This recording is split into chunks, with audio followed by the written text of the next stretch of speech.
নতুন করে ইসরায়েলে ক্ষেপণাস্ত্র হামলা চালিয়েছে লেবাননের সশস্ত্র গোষ্ঠী হিজবুল্লাহ। সোমবার ইসরায়েলে ৯০টি ক্ষেপণাস্ত্র দিয়ে এই হামলা চালানো হয়েছে। এতে বেশ কয়েকজন বেসামরিক মানুষ হতাহত হয়। ভেঙে গেছে কয়েকটি বাড়ি ও রাস্তায় থাকা গাড়ি। নুডলস খান নাই তো নুডলসই খান নাই।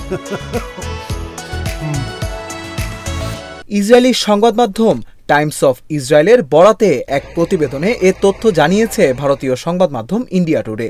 প্রতিবেদনে বলা হয়, ইসরায়েলের উত্তরাঞ্চলের শহর হাইফাকে টার্গেট করে এই ক্ষেপণাস্ত্র হামলা চালায় হিজবুল্লাহ।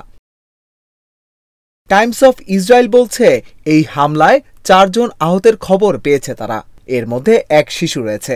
বেশিরভাগ ক্ষেপণাস্ত্রই আয়রন ডোম শনাক্ত করে এবং ঠেকিয়ে দিতে সক্ষম হয়। ইসরায়েলি প্রতিরক্ষা বাহিনী বলছে, গ্যালিলি এলাকায় রকেট ছোড়া হয়েছিল, যার মধ্যে কয়েকটি বিমান প্রতিরক্ষা ব্যবস্থা আটকে দেয়। বেশ কয়েকটি রকেট কারমিল এলাকা ও কাছাকাছি শহরগুলোতে আঘাত করেছে।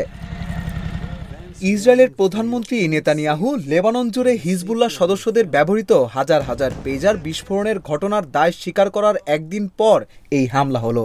তবে এ নিয়ে হিজবুল্লাহ এখনও কোনো মন্তব্য করেনি। ইসরায়েলি সেনারা যাতে শনাক্ত করতে না পারে সেজন্য যোগাযোগের ক্ষেত্রে এই পেজারগুলো ব্যবহার করত হিজবুল্লাহ সদস্যরা। গত বছরের ৭ অক্টোবর গাজায় হামাসের বিরুদ্ধে অভিযান শুরু করে ইসরায়েল। তখন থেকেই লেবানন সীমান্তে হিজবুল্লাহর সঙ্গে ইসরায়েলি সেনাদের যুদ্ধ চলছে। গত অক্টোবরে হিজবুল্লাহর বিরুদ্ধে লেবাননে অভিযান শুরু করে ইসরায়েল।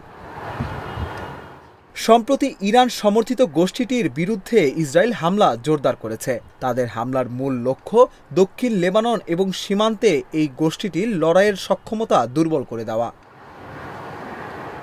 লেবাননের স্বাস্থ্য মন্ত্রণালয় জানিয়েছে, গত ১ বছর ধরে ইসরায়েলি হামলায় অন্তত ৩,১৩৬ জন নিহত এবং ১৩,৯৭৯ জন আহত হয়েছেন। নিহতদের মধ্যে ৬১৯ জন নারী ও ১৯৪ জন শিশু।